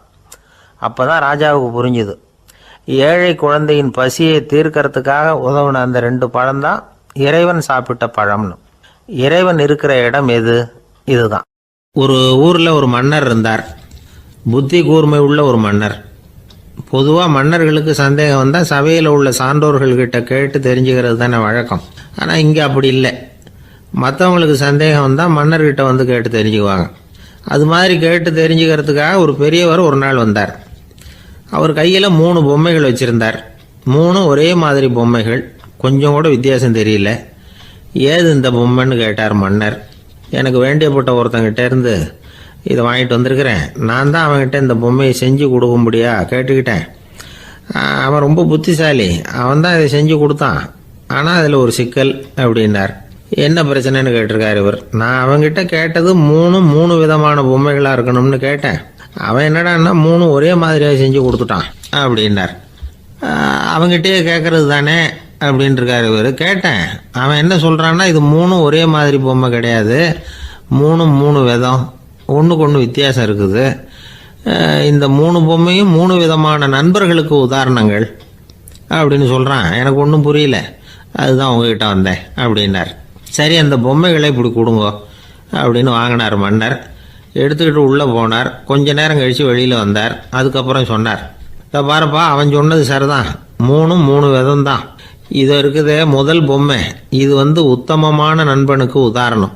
இந்த 2வது பொம்மை இது மத்தியமமான நண்பனுக்கு உதாரணம். அந்த 3வது பொம்மை இருக்குதே அது மோசமான நண்பனுக்கு உதாரணம். இதை செஞ்சவன் உண்மையிலேயே பெரிய அறிவாளி தான் அப்படின்னாராம். வந்தவருக்கு ஒன்றும் புரியல. பார்த்தா ஒன்றும் வித்தியாசம் தெரியலையே அப்படின்னு அவன் குழம்பி போய் நிற்கிறான். இப்போது அந்த மன்னர் விளக்கம் கொடுக்குறார். அந்த 3 பொம்மையையும் எடுத்து முன்னாடி வச்சார். ஒரு மெல்லிய கம்பியை கையில் எடுத்தார். அந்த முதல் பொம்மை காதில் விட்டார். கொஞ்ச தூரம் உள்ளே போய் அப்படியே நின்றுட்டுது அந்த கம்பி. அப்புறம் 2வது பொம்மை காதில் அந்த கம்பியை விட்டார். அந்த கம்பி என்னாச்சுன்னா அப்படியே அது வாய் வழியாக வெளில வந்தது. 3வது பொம்மை காதில் கம்பியை செலுத்தினார். அது நேராக இன்னொரு காது வழியாக வெளியில் வந்தது. இப்போ இந்த முதல் வகை இருக்குதே, அது மாதிரியான நண்பர்கள் எப்படி தெரியுமா? நம்ம கஷ்டத்தை அவங்கக்கிட்ட சொன்னால் பேசாமல் கேட்டுக்குவாங்க. வெளியில் அதை யாருக்கிட்டையும் சொல்லிகிட்டு இருக்க மாட்டாங்க. வெளியில் தெரியாமல் நமக்கு உதவி பண்ணுவாங்க. செஞ்சுட்டு அதை நான் தான் செஞ்சேன்னு சொல்லிகிட்டு இருக்க மாட்டாங்க. அதுதான் கம்பி ஒரு காது வழியாக போய் உள்ளே நின்றுட்டுது. 2வது பொம்மையில் கம்பி என்னாச்சு, ஒரு காது வழியாக போய் வாய் வழியாக வெளியில் வருது. இது மாதிரியான நண்பர்கள்கிட்ட நாம் கஷ்டத்தை சொன்னால் அதை அவங்க 4 பேர்கிட்ட போய் சொல்லி நமக்காக உதவி கேட்பாங்க. நமக்குன்னு கேட்டு வாங்கி அதை நம்மகிட்ட கொண்டுகிட்டு கொடுப்பாங்க. இவங்க மத்தியமமான நண்பர்கள். 3வது பொம்மையில் ஒரு காது வழியாக செலுத்துகிற கம்பி இன்னொரு காது வழியாக வெளியில் வந்துடுது. இது மாதிரியான நண்பர்கள்கிட்ட நம்ம கஷ்டத்தை சொன்னால் அவங்க காது கொடுத்து கேட்குறது மாதிரி நடிப்பாங்க. அப்படியே இன்னொரு காது வழியாக அதை வெளில விட்டுருவாங்க. அதை பற்றி கவலைப்பட மாட்டாங்க. இதுதான் இந்த பொம்மைகளுக்குள்ளே இருக்கிற வித்தியாசம் அப்படின்னு விளக்கம் கொடுத்தாராம் மன்னர். படிக்கிற பிள்ளைங்கள்லேயும் இது மாதிரி 3 வகை உண்டு. சில பேர் காதால் வாங்கி மனசில் வச்சுக்குவான். சில பேர் காதால் வாங்கி பேனாவால் எழுதி விடுவான். சில பேர் ஒரு காதால் வாங்கி இன்னொரு காதால் வெளியில் விட்டுருவான். ஒரு பையன் வகுப்பில் ஆசிரியர் பாடம் நடத்தும் பொழுது தலையை வேகமாக ஆட்டி ஆட்டி கேட்பானான். ஏன்டா இப்படி தலையை இப்படி ஆட்டுற அப்படின்னு கேட்டிருக்கான் பக்கத்தில் இருந்தவன். தலையை ஆட்டினா தாண்டா ஒரு காது வழியாக உள்ளே போகிறது, இன்னொரு காது வழியாக வெளியில் வேகமாக வெளில போகும் அப்படின்னானான் அந்த பையன். இந்த உலகத்தில் மனுஷன் எவ்வளவோ தவறுகள் செய்கிறான். அதுக்கெல்லாம் என்ன காரணம்? அதை பற்றின ஆராய்ச்சி தான் இன்றைக்கி. இதுக்கு ஆராய்ச்சி என்னத்துக்கு, அது தெரிஞ்ச விஷயம் தானே அப்படின்னு நீங்கள் நினைக்கலாம். ஆனால் அப்படி அலட்சியமாக இந்த விஷயத்தை விட்டுறக்கூடாது. பொதுவாக எல்லோரும் நினைக்கலாம் எது சரி எது தவறு அப்படின்னு தெரியாததுனால தான் மனுஷன் தப்பு பண்ணுறான் அப்படின்னு. ஆனால் அப்படி சொல்லிட முடியாது. மனுஷன் தெரிஞ்சே தான் தவறுகள் பண்ணுறான். இப்போ உதாரணத்துக்கு ஒரு சாலையில் இடது பக்கம் போக வேண்டிய ஒருத்தர் நடுக்கோட்டை தாண்டி வலது பக்கமாக வண்டியை ஓட்டிகிட்டு போகிறாருன்னு வச்சுங்க.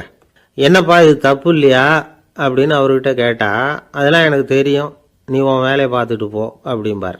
வலது பக்கமாக போகிறது தப்புன்னு தெரிஞ்சே தான் அவர் அப்படி செய்கிறார், அப்படி போகிறார். பெரிய உத்தியோகத்தில் இருக்கிறவங்க கூட லஞ்சம் வாங்குறாங்க. அவங்களுக்கெல்லாம் லஞ்சம் வாங்குறது தப்புன்னு தெரியலன்னு அர்த்தம். திருடுறது தப்புன்னு தெரியாமலாம் மனுஷன் திருடுறான். நல்லாவே தெரியும். நீங்கள் வேணும்னா கேட்டு பாருங்கள், வேறு வழி இல்லை அதனால தான் திருடுறேன்பா. திருடுறது ஒரு புண்ணியமான காரியம்னு திருடனே கூட சொல்ல மாட்டான். திருடுறது தவறுங்கிறது திருடனுக்கு தெரியும் அப்படிங்கிறத விளக்கிறதுக்காக ஒரு பெரியவர் ஒரு கதை சொன்னார். அதாவது 2 திருடர்கள் 2 பேரும் சேர்ந்து ஒரு வீட்டுக்கு போய் ஒரு 10,000 ரூபாயை திருடிட்டு வந்துடுறாங்க. ஒரு காட்டு வழியாக வந்துக்கிட்டு இருக்கிறாங்க. இன்னும் விடியல.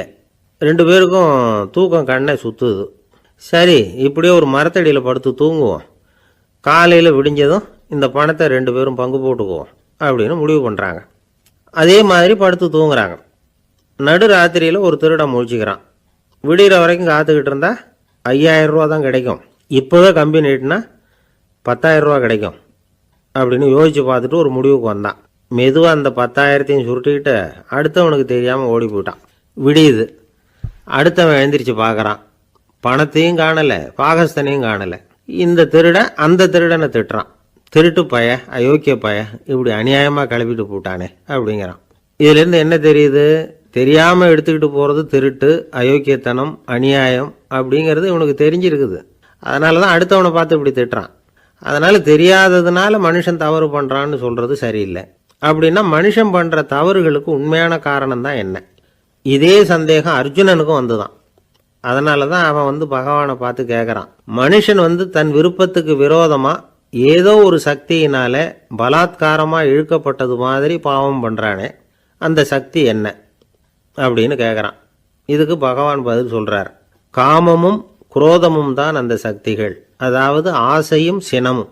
இது ரெண்டும் உன்னுடைய எதிரிகள் அப்படிங்கிறத புரிஞ்சுக்கோ அப்படிங்கிறார். இன்னமும் நுணுக்கமாக பார்த்தா காமத்தினுடைய மறு உருவங்கள் தான் குரோதமும் லோபமும். ஆசை நிறைவேறலைன்னா குரோதம், அதாவது கோபம். ஆசை நிறைவேறிட்டதுன்னா லோபம், அதாவது பேராசை. பாவத்தை கண்ட்ரோல் பண்ணணும்னா அதுக்கு மெயின் சுவிட்ச் எது அப்படிங்கிறது இப்போ தான் தெரியுது. அதுக்கு மனுஷன் தெரிஞ்சே தான் தவறு பண்ணுறான் அப்படின்னு பேசிக்கிட்டோமே. அதுக்கு ஒரு உதாரணம், ஒரு ஆள் ஹோட்டலில் சாப்பிட போனான், சாப்பிட்டு முடித்தான், எழுந்திரிச்சு வந்து முதலாளிகிட்ட பில்லை கொடுத்தான், காசை கொடுக்கல. முதலாளி பணம் கொடுன்னு கேட்டார். இவன் என்கிட்ட பணம் இல்லைன்னா. முதலாளி கொஞ்சம் கூட அலட்டிக்கல, உள்ளே இருந்து ஒரு ஆளை கூப்பிட்டார். இவனை கூப்பிட்டுக்கிட்டு போய் இட்லி மாவு ஆட்ட சொல்லுன்னார். இவனும் கவலைப்படாமல் உள்ளே போயிட்டான். அப்போது அழைச்சிட்டு போகிற ஆள் கேட்குறான், ஏன் சார் சாப்பிட்றதுக்கு முன்னாடி காசு இல்லைங்கிறது உங்களுக்கு தெரியாதா அப்படின்னு கேட்குறான். தெரியும், காசு இல்லைங்கிறதும் தெரியும், காசு இல்லாமல் சாப்பிட்டா மாவாட்டணுங்கிறதும் தெரியும் அப்படின்னா அந்த ஆள். அப்படின்னா நீங்கள் உங்கள் வீட்லேயே சாப்பிட்ருக்கலாமே அப்படின்னு கேட்குறான் அவன். அதுக்கு இவர் சொல்கிறாரு, அது எப்படி, அங்கே சாப்பிட்டாலும் நான் இதே வேலையை தானே செய்ய வேண்டியிருக்கும் அப்படின்னாராம். ஒரு ஊரில் ஒரு பெரிய செல்வந்தர் இருந்தார். பணத்துக்கு பஞ்சம் இல்லை. அதனால் இந்த உலகத்தில் முடியாத காரியம் எதுவும் இல்லைன்னு நினச்சார். பணம் இருந்தாலே அந்த நினப்பு தானாக வந்துடும். அதனால் இவரும் அப்படி நினச்சதில் ஒன்றும் தப்பு இல்லை. அந்த ஊருக்கு குருநானக் ஒரு தடவை வந்தார். அவருக்கு இந்த செல்வந்தர் ரொம்ப பிரமாதமாக ஒரு வரவேற்பு கொடுத்தார். ஊர் எல்லையிலேயே எங்கள் வீட்டுக்கு வந்து விருந்து சாப்பிட்டுட்டு போகணும்னு கேட்டுக்கிட்டார். அவரும் சரின்னு ஒத்துக்கிட்டார். உடனே தன்னுடைய பங்களாவில் ஒரு பெரிய விருந்துக்கு ஏற்பாடு பண்ணார்.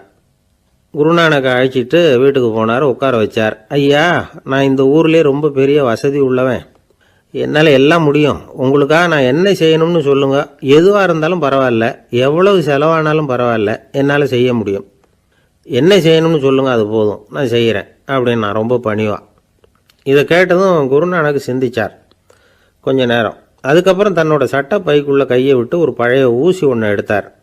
அந்த செல்வந்தர்கிட்ட கொடுத்தார். இதை பாருங்கள், இவ்வளவு தூரம் நீங்கள் கேட்கறதுனால சொல்கிறேன், எனக்கு நீங்கள் செய்ய வேண்டிய உதவி இதுதான்னார். ஊசியை கையில் வாங்கிக்கிட்டு இதை என்ன செய்யணும்னு சொல்லுங்க அப்படின்னார் அவர்.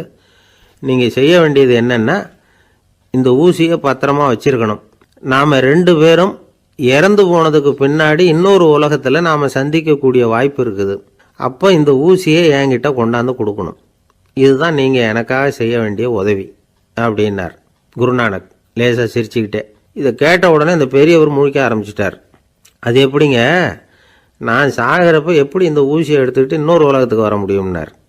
ஊசி மாதிரி ஒரு சின்ன பொருளை கூட இந்த உலகத்தை விட்டு நாம் போகிறப்ப எடுத்துகிட்டு போக முடியாதுங்கிறப்போ உங்களோட செல்வத்தையெல்லாம் எப்படி அங்கே எடுத்துகிட்டு வர போகிறீங்க அப்படின்னு கேட்டார் குருநானக். அதுக்கப்புறம் தான் அந்த பெரியவர் யோசிக்க ஆரம்பித்தாராம். குருநானக் சொல்கிறார், இதை பாருங்கள், நாம் செய்கிற நல்லது கெட்டது தான் கடைசி வரைக்கும் நம்ம கூட இருக்கும். அடுத்தவங்க நல்லா இருக்கணுங்கிறதுக்காக பொருளை செலவு செய்யணும், அப்படி செய்யலைன்னா எந்த பிரயோஜனமும் இல்லை அப்படின்னார். அதுக்கப்புறம் தான் அந்த செல்வந்தரின் அறிவு கண் திறந்து தான். உடனே குருநானக்கை வணங்கினார். ஐயா, என்கிட்ட இருந்த ஆணவம் போயிட்டுது, இனிமேல் என்கிட்ட இருக்கிற செல்வத்தை நல்ல வழியில் செலவழிப்பேன் அப்படின்னாராம். நம்மக்கிட்ட இருக்கிற பணம் எப்பவும் நம்ம கூடவே வந்துக்கிட்டு இருக்காதுங்கிறதுக்கு இது ஒரு உதாரணம். அதுக்காக நாம் பணம் சேர்க்கறத பற்றி கவலைப்பட வேண்டியதில்லை, பேசாமல் படுத்து தூங்கிக்கிட்டு இருந்தால் போதும் அப்படின்னு இதுக்கு அர்த்தம் பண்ணிக்கக்கூடாது. முறையான வழியில் பணம் சேர்க்கணும், அதை முறையான வழியில் செலவு பண்ணணும். அதனால் ஏற்படக்கூடிய மன நிறைவு இருக்குது பாருங்கள், அது அனுபவித்தவங்களுக்கு தான் தெரியும். சொர்க்கத்துக்கு போகிறவங்க இங்கேருந்து பணத்தை எடுத்துகிட்டு போக முடியாது, ஆனால் நம்ம செல்வத்தை இங்கே மற்றவங்களுக்கு பயன்பட செய்து அதனால் ஏற்படுற புண்ணியம் இருக்குது பாருங்கள், அதை எடுத்துகிட்டு போக முடியுமா. இதுதான் ஆன்மீகவாதிகள்லாம் சொல்கிற கருத்து. ஜான் நியூட்டன் ஒருத்தர், அவர் சொன்னார், நான் எப்போவாவது சொர்க்கத்துக்கு போய் சேர்ந்தேன்னா அங்கே 3 அதிசயங்களை பார்ப்பேன்னார். என்னன்னு கேட்டாங்க. நான் யார் யார் இருக்க மாட்டாங்கன்னு நினச்சிக்கிட்டு இருந்தானோ அவங்களில் சில பேர் அங்கே இருப்பாங்க, அது ஒரு பெரிய அதிசயம்னார். சரி, அடுத்தது என்ன? 2வது அதிசயம் என்னன்னா, அங்கே இருப்பாங்கன்னு நான் எதிர்பார்த்த சில பேர் அங்கே இருக்க மாட்டாங்க அப்படின்னார். சரி, 3வது பெரிய ஆச்சரியம் என்ன அப்படின்னா, நான் அங்கே இருக்க பாருங்க, அதுதான் அந்த மூணாவது அதிசயம் அப்படின்னாராம். இன்பம் துன்பம் இது ரெண்டும் சேர்ந்தது தான் வாழ்க்கை. இது எல்லாரும் சொல்லிகிட்டு இருக்கிற ஒரு உண்மை. அது சரி, இது ரெண்டும் வர்றதுக்கு என்ன காரணம்? துறவி ஒருத்தர் யோசித்து பார்த்துருக்கார். இன்ப துன்பம் தோன்றுவதற்கு முக்கியமாக 6 காரணங்கள் உண்டு அப்படிங்கிறார் அவர். அது என்னங்கிறத நாமளும் தெரிஞ்சு வச்சுக்குவோமே. இப்போ முதல் காரணம் சுயநலம். ஒரு தாயார் தன்னுடைய சுயநலம் கருதி தன்னுடைய மகன் இன்பமாக இருக்கணும்னு ஆசைப்படுறாங்க. மகனும் அப்படியே ஆசைப்படுறான். அதனால் தாயாரின் இன்ப துன்பங்களை பார்த்துட்டு மகனும் இன்ப துன்பம் அடையிறான். அந்த அம்மாவுக்கும் அதே நிலைமை தான். 2வது காரணம் உறவு. நான் துறவியான பிறகு கூட உறவுங்கிற காரணத்தினால தான் தாயாருடைய சுக துக்கங்களை கண்டு நானும் சுக துக்கம் அடைகிறேன். என் தாயாருடைய நிலைமையும் இதுதான் அப்படிங்கிறார் ஒரு துறவி. 3வது காரணம் என்னென்னா அறிமுகம். எனக்கு அறிமுகமான ஒருத்தரை ரயில் நிலையத்தில் சந்திக்கிறேன். அவர் தன்னுடைய பணப்பையை எங்கேயோ தொலைச்சி விட்டு வருத்தப்பட்டுக்கிட்டு இருக்கிறார். நானும் வருத்தப்படுறேன். அந்த சமயத்தில் யாரோ ஒருத்தர் இதுதானே அவங்க பணப்பை அப்படின்னு சொல்லி கொண்டாந்து நீட்டுறார். பணப்பையை தொலைச்சவர் சந்தோஷப்படுறார், நானும் சந்தோஷப்படுறேன். இது அந்த துறவி சொல்கிற அனுபவம். 4வது காரணம் என்னென்னா கருணை. எனக்கு முன்னே பின்னே தெரியாத ஒருத்தனை யாரோ ஒருத்தன் அடித்து காயப்படுத்தி போடுறான். கருணை காரணமாக நான் அதுக்காக துக்கப்படுறேன். 5வது காரணம் எதையும் நம்புறது. ஒரு பசுமாட்டை ஒரு முரணை அடிச்சுக்கிட்டு இருக்கிறான் அப்படின்னு ஒருத்தர் நம்மகிட்ட சொல்கிறாருன்னு வைங்க, உடனே நான் துக்கப்படுறேன். இன்னொருத்தர் அந்த முரணனை போலீஸ்காரங்க பிடிச்சிட்டு போயிட்டாங்கன்னு சொல்லி சொல்கிறாரு, நான் உடனே சந்தோஷப்படுறேன். 3வதாக ஒருத்தர் முதல் 2 பேரும் சொன்னது பொய்யுங்கிறார். அப்போ நான் இன்ப துன்பம் ரெண்டுமே இல்லாமல் நிம்மதியாக இருக்கிறேன். இது ஒரு விதம். அடுத்தது 6வது காரணம் என்னென்னா தன்மயமாகுதல். ஒரு நாவல் படிச்சுக்கிட்டு இருக்கிறோம், அதில் வர்ற பாத்திரங்களோடு நாம் ஒன்றி போயிடுறோம். அதில் வர்ற பாத்திரங்கள் சிரிச்சுதுன்னா நாமளும் சிரிக்கிறோம், அது அழுதுன்னா நாமளும் அழறோம். அதெல்லாம் அந்த துறவி சொல்கிற அனுபவ உண்மைகள். இன்ப துன்பம் இது ரெண்டும் தோன்றுவதற்கு சுயநலம், உறவு, அறிமுகம், கருணை, எதையும் நம்புறது, தன்மயமாகிறது, இது எல்லாம் தான் முக்கிய காரணம் அப்படின்னு அவர் சொல்கிறார். ஆகக்கூடி ஒட்டு மொத்தமாக யோசனை பண்ணி பார்த்தா பிற பொருள்கள் மீது பற்றுதல் காரணமாக தான் நாம் இன்ப துன்பம் அடைகிறோம் அப்படிங்கிறத புரிஞ்சிக்க முடியுது. மனுஷன் இன்ப துன்பம் அடையிறதுக்கு 7வது காரணம் கூட ஒன்று உண்டு அப்படின்னு சொல்லிகிட்டே வந்தார் ஒருத்தர். அது என்ன அப்படின்னு கேட்டோம். அதுதான் சார் இந்த நீங்கள் சொல்லிட்டு வர்ற இன்று ஒரு தகவல்னார். எப்படி சொல்கிறீங்கன்னு கேட்டோம். இன்று ஒரு தகவல் கேட்க ஆரம்பிக்கிறப்போ மனசில் இன்பம், ஆரம்பித்த உடனே இது ஏற்கனவே கேட்ட சமாச்சாரமாச்சே அப்படின்னு நினைக்கிறப்போ துன்பம் அப்படின்னு அதுக்கு ஒரு விளக்கம் கொடுத்தார் அவர்.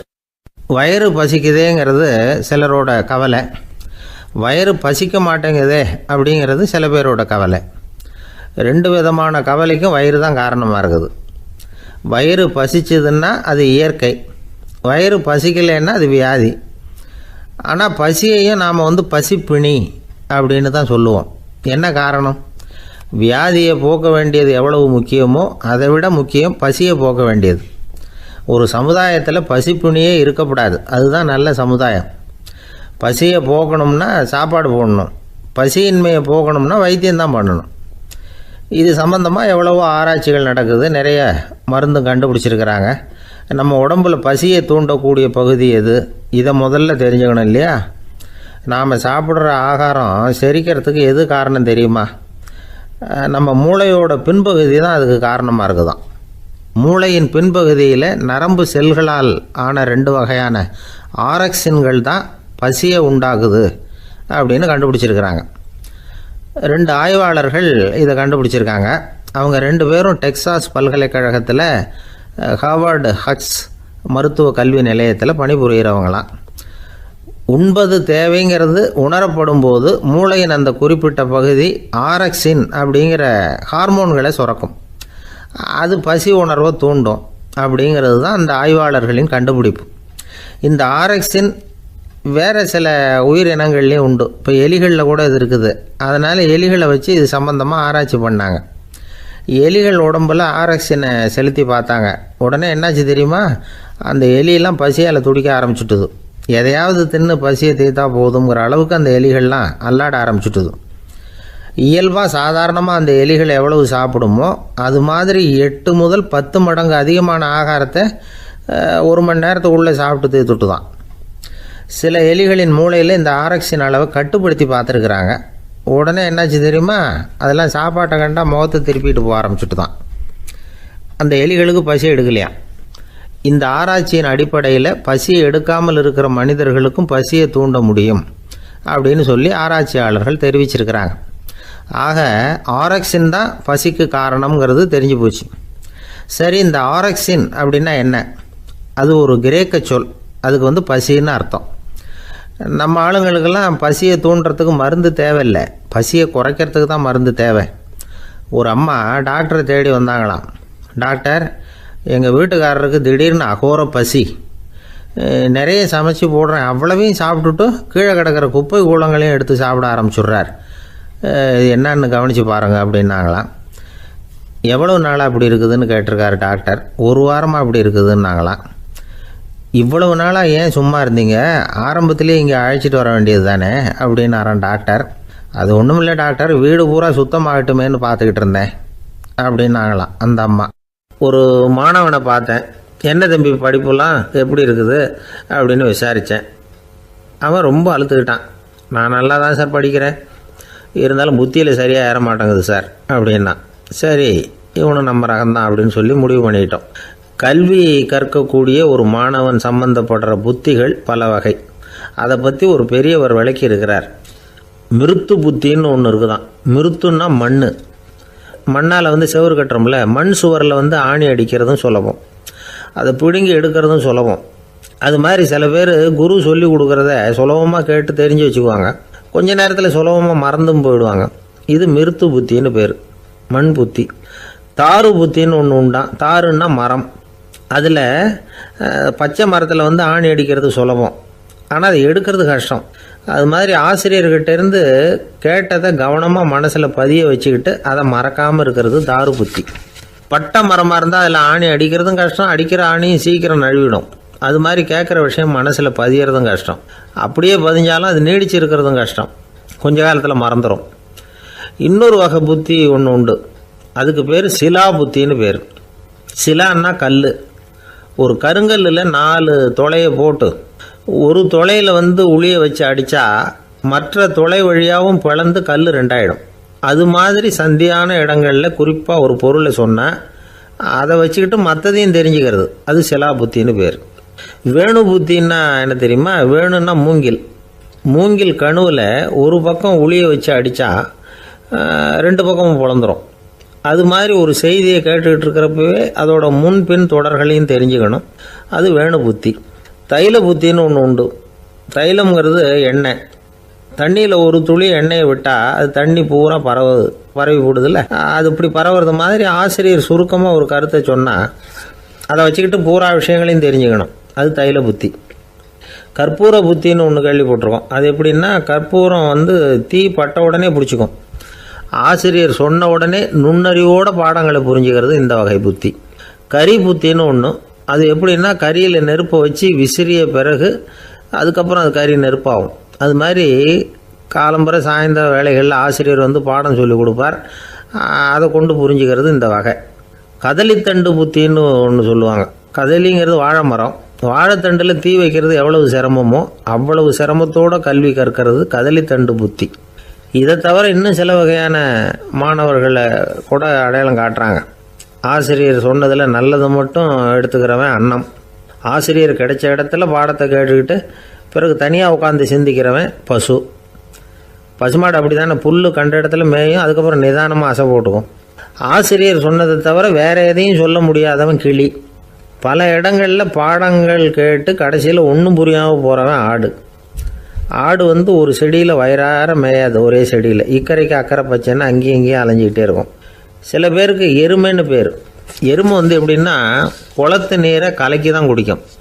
அது மாதிரி ஆசிரியர் மனசை நோக செய்து பயில்கிற மாணவர்கள்லாம் இந்த ரகம். இவ்வளவுலாம் இருந்தாலும் இந்த காலத்து மாணவர்கள்லாம் ஒரு தனி ரகம். ஒரு ஆசிரியர் வகுப்பில் பாடம் நடத்திக்கிட்டு இருந்தார். இலக்கண வகுப்பு. இறந்த காலம், நிகழ்காலம், எதிர்காலம், past tense, present tense, future tense, இதை பற்றிலாம் பாடம் நடத்துகிறார். எல்லாம் சொல்லி கொடுத்துட்டு, இப்போ நான் ஒரு வாக்கியம் சொல்லுவேன், அது என்ன காலம் அப்படிங்கிறத நீங்கள் சொல்லணும்னார் ஆசிரியர். சரி, நாங்கள் மாணவர்கள்லாம் நான் நாளைக்கும் பாடம் நடத்தப் போகிறேன். இது என்ன காலம் அப்படின்னு கேட்டார் ஆசிரியர். அதாவது நான் நாளைக்கும் பாடம் நடத்தப் போகிறேன். இந்த வாக்கியம் என்ன காலம்னு கேட்டார். ஒரு பையன் மெதுவாக எழுந்திரிச்சு சொன்னான், இது எங்கே போதாத காலம் சார் அப்படின்னு சொல்லிவிட்டு உட்காந்துட்டானா. ஒருத்தர் ஓடி வந்தார். இன்னொருத்தரை பார்த்து, சார் உங்கள் சைக்கிளை ஒரு நாள் இரவல் கொடுங்களேன், பக்கத்து ஊருக்கு போயிட்டு வர வேண்டியிருக்கு அப்படின்னார்.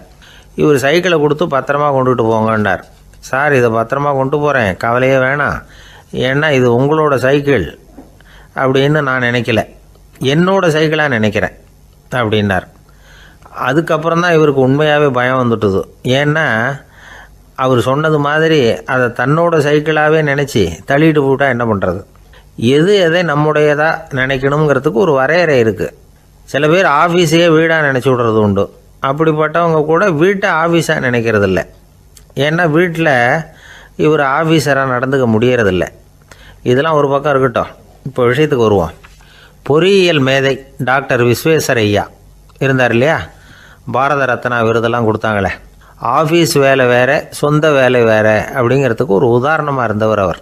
மைசூர் மகாராஜா கிட்ட திவானாக இருந்தார். அவர் ஒரு நாள் அரசாங்க வேலை காரணமாக வெளியூர் போயிருந்தார். ஹாசன்கிற ஊருக்கு பக்கத்தில் ஒரு பயண மாளிகை, அங்கே தங்கிவிட்டார். ராத்திரி அங்கே தங்கி இருந்துட்டு விடிஞ்சதும் ஊருக்கு திரும்புறதாக திட்டம். ராத்திரி தூங்கிறதுக்கு ரொம்ப நேரம் ஆகிட்டுது. ரொம்ப நேரம் வரைக்கும் அரசாங்க சம்பந்தப்பட்ட வேலைகளையே பார்த்துக்கிட்டு இருக்கிறார். அரசாங்க ஃபைல்கள் நிறைய இருந்தது. அதையெல்லாம் ஒவ்வொன்றா எடுத்தார், படித்து பார்த்தார், பரிசீலனை பண்ணார். அதில் எழுத வேண்டியதை எழுதினார், கையெழுத்து போட்டார். ஒரு வழியாக அந்த வேலையெல்லாம் முடிஞ்சுது. அதுக்கப்புறம் என்ன பண்ணார்னா, தன்னுடைய சூட்கேஸை திறந்தார். அதிலிருந்து 2 மெழுகுவத்தியை எடுத்து கொளுத்தி வச்சார். அந்த பயண மாளிகையில் அது வரைக்கும் எரிஞ்சிக்கிட்டு இருந்த மின்சார விளக்குகளை அணைச்சிட்டார். அதுக்கு பிறகு அந்த மெழுகுவத்தி வெளிச்சத்தில் சில புத்தகங்களை தொடர்ந்து படிக்க ஆரம்பிச்சிட்டார். அந்த பயண மாளிகையில் பணியாளராக இருந்தவர் இதை பார்த்துட்டு ஓடி வந்தார். மறுபடியும் மின் விளக்கு போடுறதுக்காக போனார். விஸ்வேஸ்வரய்யா அதை பார்த்துட்டு போட வேணாம்ட்டாராம். இது வரைக்கும் நான் அரசாங்க அலுவல்களை கவனிச்சிக்கிட்டு இருந்தேன், அதனால் மின் விளக்குகள் அப்போ எரிஞ்சதில் தப்பு இல்லை. இப்போ நான் புத்தகம் படிச்சுக்கிட்டு இருக்கேன், இது என்னுடைய சொந்த வேலை, இங்கே இருக்கிற மின் விளக்கு அதுக்காக ஏன் எரியணும் அப்படின்னு கேட்டாராம். இப்போ இருக்கிற சில அரசு பணியாளர்கள்கிட்ட இந்த சம்பவத்தை பேச்சோட பேச்சாக சொல்லி பார்த்தேன். அவங்களால இதை ஜீரணிக்கவே முடியல. நேர்மை தேவை தான் சார், அதுக்காக அவ்வளவு தூரத்துக்கு அது தேவையா அப்படிங்கிறாங்க. விஸ்வேஸ்வரய்யா அப்படி பண்ணினது தான் ஒரு நேர்மையாளர் அப்படின்னு இந்த உலகத்துக்கு நிரூபிக்கணுங்கிறதுக்காக இல்லை. தான் அப்படி நடந்து காட்டினா தன்னை சுற்றி இருக்கிறவங்களும் அதை கேள்விப்படுறவங்களும் முடிஞ்ச அளவுக்கு பொது வாழ்க்கையில், அரசு பணியில் நேர்மையை கடைபிடிக்க முயற்சி பண்ணலாமே அப்படிங்கிறதுக்காகத்தான். இப்போவும் சில பேர் இருக்கிறாங்க, இவங்க ஆஃபீஸ் வேறு வீடு வேறேன்னு நினைக்கிறதில்ல, அவ்வளோ உரிமை. ஒருத்தர் அப்படி தான், அவருக்கு அவசரமாக 5000 ரூபா தேவைப்பட்டது. ஆஃபீஸு பணத்தை எடுத்துக்கிட்டார். அந்த நேரம் பார்த்து ஆடிட் வந்துட்டுது, ஆப்பிட்டுக்கிட்டார். விசாரணை நடக்குது. அவர் சொல்கிறார், சார் நான் நேரம் காலம் பார்க்காம ஆஃபீஸில் வேலை செய்வேன், ஏன்னா அதை என்னோடய ஆஃபீஸாக நினைக்கிறேன். அவசரத்துக்கு அந்த பணத்தை எடுத்தேன், மறுபடியும் வச்சுடலாம்னு தான் இருந்தேன், அதுக்குள்ளே இப்படி ஆகிட்டுது. நீங்கள் என்ன நினச்சாலும் சரி, நான் ஆஃபீஸ் வேறு வீடு வேறு அப்படின்னு நினைக்கிறதில்ல, அது என்னோடய சுபாவம் அப்படின்னார். விசாரணை பண்ணவர் தீர்ப்பு வழங்கினார். உங்கள் சுபாவத்துக்கு மதிப்பு கொடுத்து நானும் தீர்ப்பு வழங்குறேன். நீங்கள் கொஞ்ச நாள் ஜெயிலில் இருந்துட்டு வாங்க, அது உங்களுக்கு கஷ்டமாக இருக்காதுன்னு நினைக்கிறேன். ஏன்னா அங்கே போனாலும் நீங்கள் உங்கள் சுபாவப்படி வீடு வேறு ஜெயில் வேறேன்னு நினைக்க மாட்டீங்க அப்படின்னாராம். ஒரு நாள் ஒரு நண்பரை சந்தித்தேன். உங்கள் வீடு எதுன்னு உங்களுக்கு தெரியுமா சார்ன்னு. அவர் என்னை ஒரு மாதிரியாக பார்த்தார். அப்புறம் சொன்னார், தெரியும் அப்படின்னாரு. சரி, உங்கள் தொலைபேசி எண் உங்களுக்கு தெரியுமான்னு. அதுவும் தெரியும்னார். உங்கள் மனைவி மக்கள் யார் யாருன்னு உங்களுக்கு தெரியுமான்னு கேட்டேன். என்ன ஒரு மாதிரியாக பார்த்தார். அப்புறம் சொன்னார், அதுவும் தெரியும் சார் அப்படின்னார். சரி, நீங்கள் யாருன்னு உங்களுக்கு தெரியுமான்னு கேட்டேன். இப்போ தான் அவர் முழிக்க ஆரம்பித்தார். அவர் மட்டும் அப்படி இல்லை, நாம் எல்லாருமே அப்படி தான். எதிரில் நிற்கிறது யாருங்கிறது தெரியும், நாம் யாருன்னு நமக்கு தெரியாது. உண்மையிலேயே நாம் யார்? இந்த கேள்விக்கான பதிலை தான் வாழ்க்கை பூரா நாம் தேடிக்கிட்டு இருக்கிறோம். புத்தர் என்ன சொல்கிறார் தெரியுமா? நீங்கள் கடவுளை பற்றி கவலைப்பட தேவையில்லை, உங்களை பற்றின கவலை உங்களுக்கு இருந்தால் போதும் அப்படிங்கிறார். நான் யார், எனக்கு ஏன் இந்த கவலை அப்படின்னு உங்களை நீங்களே கேட்டுக்குங்க அப்படிங்கிறார். நாம் ஏன் கடவுளை படைத்தோம்? அது ஒரு நழுவல் முயற்சியாம். அதாவது தன்னிடமிருந்து தானே தப்பிக்கிற ஒரு முயற்சியாம். இப்படி தான் அதை சொல்கிறாங்க அறிஞர்கள்லாம். மக்கள் பொய்யான பிரச்சனைகளில் ஆர்வமாக இருக்கிறாங்க. அதுக்கு தீர்வு காணவும் முயற்சி பண்ணுறாங்க. கடவுளை பற்றி விவாதிக்க எல்லாருக்கும் விருப்பம். தன்னுடைய சுயம் பற்றிய பிரஜையே இருக்கிறதில்ல. ஆகக்கூடிய விஷயம் என்னென்னா, கடவுள் சமாளிப்புக்கு பயன்படுத்தப்படுகிறார். மனவியல் என்ன சொல்லுது தெரியுமா? கடவுள், சொர்க்கம், மறுபிறவி இதை பற்றிலாம் பேச ஆரம்பிக்கிறவங்க யார் தெரியுமா? போருக்கு போகிறவன், துன்பத்தில் சிக்கி கஷ்டப்படுறவன், நோய் படுக்கையில் விழுந்தவன், இவங்க தான். நாம் அனுபவத்திலே பார்க்குறோமே இதையெல்லாம். கடவுளை துணைக்கு கூப்பிடுறவங்க யாருன்னு கவனித்து பாருங்கள். பரீட்சை எழுத போகிறவன், வேலை தேடி அலையிறவன், பண நெருக்கடியில் இருக்கிறவன், விபத்தில் சிக்கிக்கிட்டவன், இவங்கெல்லாம் தான். தேர்வில் வெற்றி பெற்றதும் அவரை துணைக்கு கூப்பிடுறதில்ல, வேலை கிடைச்சதும் அவர் துணை தேவைப்படுறதில்ல. ஏன் இப்படி? கொஞ்சம் யோசனை பண்ணி பாருங்கள். துன்பம் வருகிற போது அந்த துன்பத்தை தவிர்க்க வேண்டிய நிலையில் அதிலிருந்து நழுவி போகிறதுக்காக பிரார்த்தனை தேவைப்படுது. எல்லாம் நல்லபடியாக நடக்கிறப்போ பிரார்த்தனை செய்யறதில்ல. புத்தருடைய வழி என்ன தெரியுமா? அந்த வழியில் கடவுளும் கிடையாது, பிரார்த்தனையும் கிடையாது. புத்தர் செய்தது இதைத்தான். அதாவது கடவுள்கிட்ட இருந்து மனிதனையும், மனிதன்கிட்ட இருந்து கடவுளையும் அவர் விடுவித்தார். புத்த மதம் என்ன சொல்லுது தெரியுமா? கடவுள் பிரச்சனை அல்ல, மனிதன்தான் உண்மையான பிரச்சனை அப்படின்னு சொல்லுது. உங்களை நீங்கள் நல்லா தெரிஞ்சுக்கிட்டா போதும், நீங்களே கடவுள் ஆயிடுவீங்க அப்படிங்கிறது தான் புத்த மதம். அதனால் நமக்கு தேவை உள்முக பயணம். நான் யார் அப்படிங்கிற கேள்வியோட உள்ளே போகணும். அங்கே போனால் தான் தெரியும் நான் அப்படின்னு அங்கே யாருமே இல்லைங்கிறது. இதெல்லாம் புத்தர் சொல்லுகிற ஒரு தத்துவம். தத்துவம்னு சொன்னாவே நமக்கெல்லாம் அதை புரிஞ்சுக்கிறது கஷ்டம்தான். நம்ம பொறுத்த வரைக்கும் தத்துவங்கிறதுல 2 வகை உண்டு. ஒன்று தத்துவம், இன்னொன்று மகா தத்துவம். தத்துவம்னா என்ன தெரியுமா? கேட்குறவங்களுக்கு புரியக்கூடாது, அதுதான் தத்துவம். மகா